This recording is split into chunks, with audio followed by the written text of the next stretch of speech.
जगदंबेची? चालेल ना? अगं जिने तुला पायातलं घुंगरू बनवलं तिलाच तू डोक्यावर घेऊन नाचतेस? तुझी ही तुळजा लवकरच असुर नरेशांची दासी बनणार आहे, लक्षात ठेव. असुर नरेश तिला पायदळी तुडवून तिला तिची जागा दाखवून देणार आहे, तिलाही आणि तुम्हालाही. पुन्हा सांगते, त्यांना शरण या. तूच तुळजा देवींना शरण जा कामिनी, नाहीतर तुझे हाल हाल होतील. आता मी तुझे कसे हाल करते बघच तू.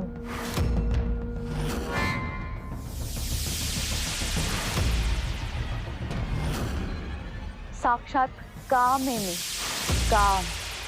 एक असा रिपू ज्याच्यापासून संपूर्ण पृथ्वीची निर्मिती झाली. सोड मला कामिनी. माझ्या नंतर तू जन्माला आलीयस माया आणि माझ्यावरच कुरघुडी करतेस. सोड. आता तुला कायमची संपून पुन्हा एकदा ह्या पृथ्वीवर माझं राज्य निर्माण करेन. भोग आता. सोड मला कामिनी. कामिनी सोड मला.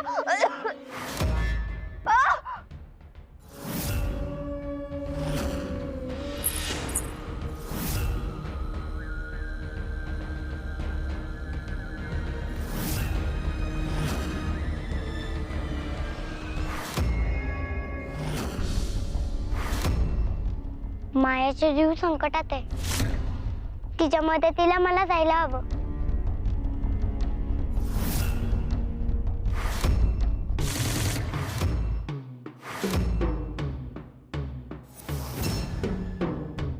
जगदंबा, अगं हे काय, तू इथं आहेस वय? गावभर शोधून दमलो तुला, आणि असं न सांगता निघून काऊन आलीस? बाबा मला जायचंय. कुठं बी जायचं नाही, चल आधी घरला. तुझी आई तिकडे काळजी करायला लागली. अहो बाबा, खरंच माझं एक काम आहे. काम बीम काय नाही ते नंतर, आधी चल घरला.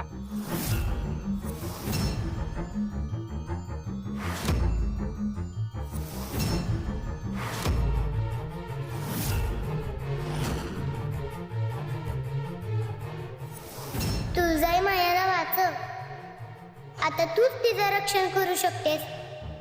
ह्या रिपूच्या मदतीने तू माझ्यावर केलेला हल्ला मी परतवून लावलाय जगदंबा.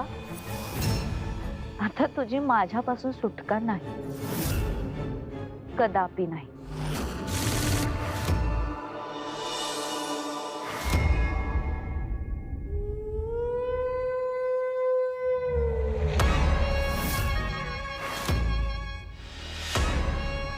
महिषा, अरे जेवत का नाहीयेस? काय झालं?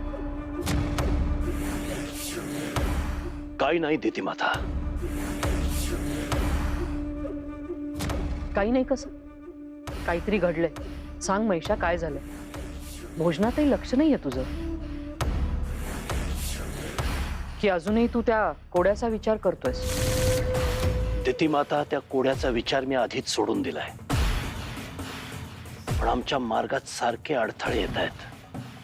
कुठल्याही योजनेमध्ये यश प्राप्त होत नाही आणि हा विचार आम्हाला सतत पोखरतोय. हा प्रश्न आम्हालाही पडलाय. तुळजा स्वतः होती तोपर्यंत अडचणी होत्या, हे स्वाभाविक आहे, पण या चिमुरड्या जगदंबामुळे पण त्रास होतोय. हे दैत्यगुरु शुक्राचार्य यज्ञात नाहीसे होण्यापूर्वी याविषयी माझी चर्चा झाली होती त्यांच्याशी. दैत्यगुरूंची कधी चर्चा झाली? आम्हाला कसं माहित नाही? जगदंबा भिंगार गावात येण्याची वार्ता आपल्यापर्यंत पोहोचण्यापूर्वी दैत्यगुरु आणि मी बोललो होतो यावर. त्यांनी पुढे येणाऱ्या संकटांची कल्पना दिली होती मला, आणि त्यावरचा उपाय सुद्धा सांगितला होता. एक यज्ञ, एक असा यज्ञ जो मला सपत्नीक करावा लागेल. अरे मग आपण का थांबलोय? शुंभाई इथं आहे, तुला मनशांती मिळणार असेल तर तातडीने यज्ञ करूया. आता वेळ दौडायला नको. दिती माता, यज्ञ कोणत्या जागी करायचा ते नेमकं ठिकाण त्यांनी सांगितलं नव्हतं. असं कुठलं स्थान सुचवलंय त्यांनी? कश्यप ऋषींनी निर्माण केलेलं ब्रह्मदेवांचं गुप्त मंदिर.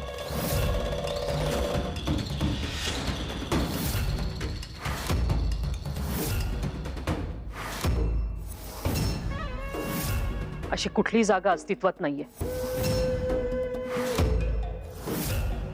ती माता, तू काहीतरी चुकीचं ऐकलं असशील मैशा.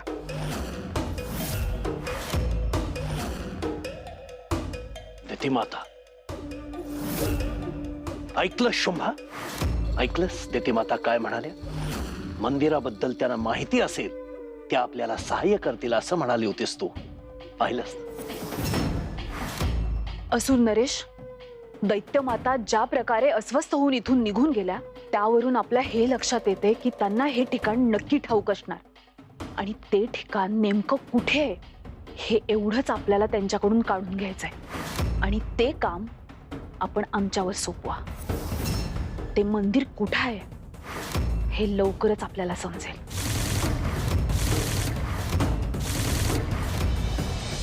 मी तेल पोचून येतो. आधीच उशीर झालाय, आता जायला पाहिजे. अहो पण एवढं तेल एकट्याने कसं घेऊन जाणार तुम्ही कामिनीबाईकडं? बाबा मी पण येऊ का तुमच्या मदतीला? ए नाही हा, तू कुठं बी जायचं नाही. आधीच कुठेतरी निघून गेली होती तेव्हा माझ्या जीवाला घोर लागला होता. ह्यांनी शोधून आणलं तुला. आता कुठं बी जायची गरज नाही. गप घरात बस. जगदंबा, अगं खरंच नको. मी नेईन एकट्यानं. हा गंगाई, येतो मी.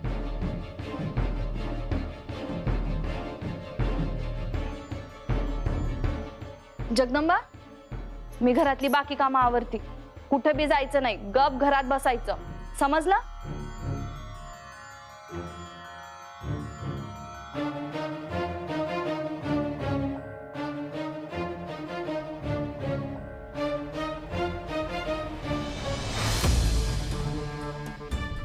कामिनीचं नक्की काय चाललंय आणि मायाचं काय झालं हे बघायला मला जायला तर हवंच.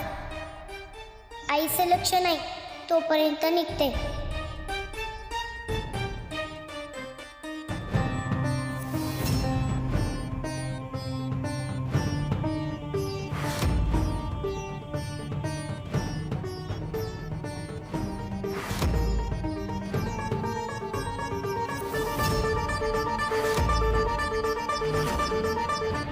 बाबा तुम्ही परत आला?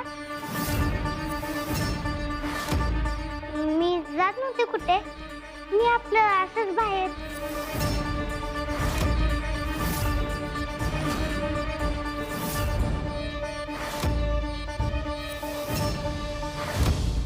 बाबा हे काय करताय?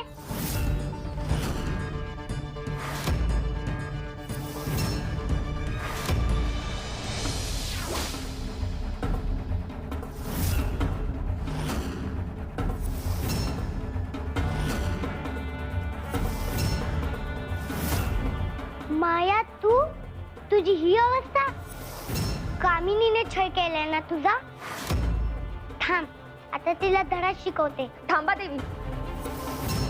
काम खूप शक्तिशाली आणि क्रूर आहे. तुमच्या कल्पनेपेक्षाही जास्त. एवढीच हुशार आणि कप्पी सुद्धा. हिने माझं रूप आधीच ओळखलं होतं. मला नष्टच करणार होती पण कसा बसा जीव वाचला. हिनेच मला जीवनदान दिलंय.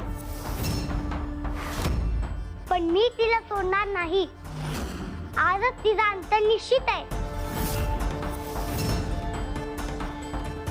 थांबा देवी.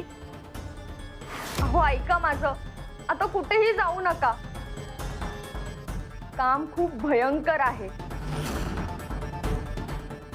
ती इतर रिपुन सारखी नाहीये. आधीच्या रिपुनने केलेल्या चुकांचा तिने पूर्णपणे अभ्यास केलाय.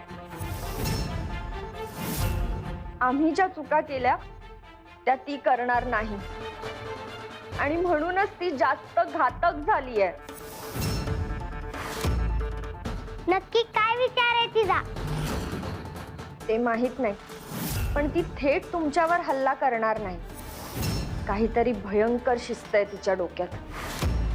यावेळी तिच्याशी होणारा सामना साधा आणि थेट नसेल. मला वाटतंय तुम्हाला तुळजाईंची मदत घ्यायला हवी. तुळजाईचा योग निद्रेत मी कोणत्याही प्रकारे बाधा येऊन देणार नाही. पण तुम्हाला एकटीने कामिनीशी संघर्ष करणं अवघड जाईल देवी.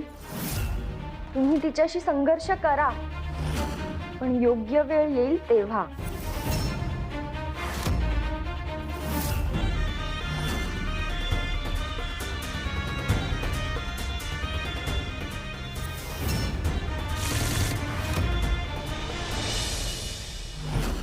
या जनकराव, तुमच्या यानं ना आमच्यासारख्या गरिबांच्या कानातीला शोभा आली.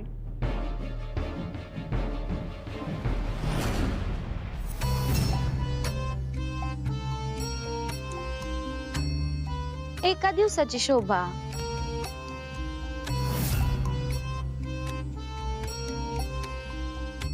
आज हाय तर उद्या समद मावळणार.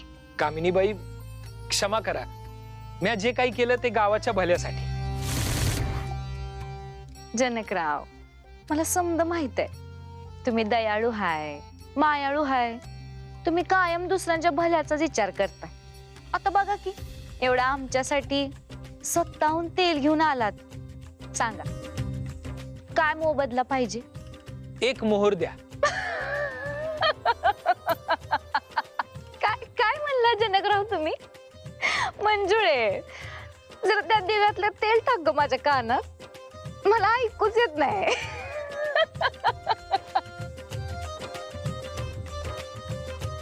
अहो नाही, खरंच एक मोहर द्या बस. काय गरीबाची मस्करी करताय?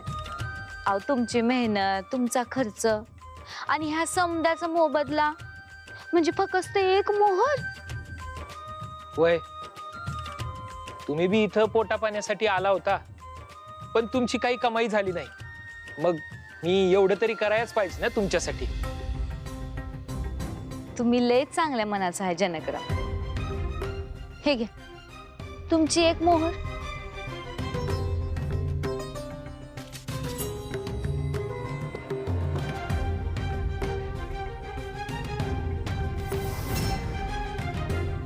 जनकराव घ्या. नाही नग. हो जनकराव, तुमचं बराबरच आहे म्हणा. आम्ही नाचगाणी करणारी माणसं. आमच्या घरचं पाणी बी प्यायचं नाही तुम्ही. अहो पण ह्यो प्रसाद हाय महादेवांचा, आणि प्रसादाला नाही म्हणू नये जनकराव. घ्या. बर, तुमच्या हाताने घ्या. या.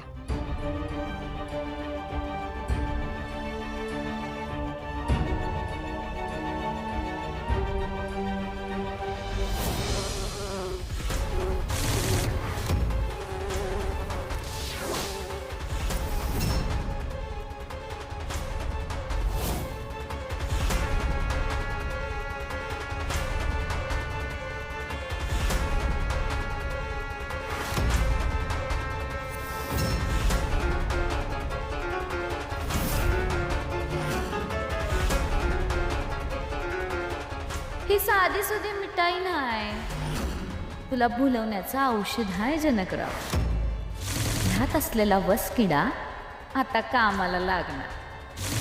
वासना तुझ्या पोटात शिरणार आणि भक्ती बाहेर पडणार.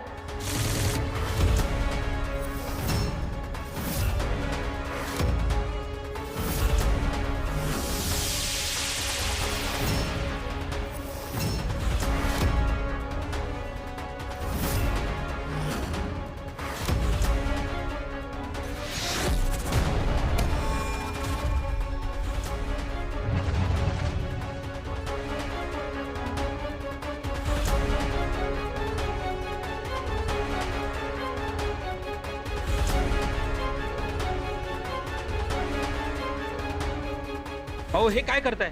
जाऊ द्या, बाहेर जाऊ द्या मला. सोडा मला, बाहेर जाऊ द्या. सोडा सोडा. हे काय करताय तुम्ही?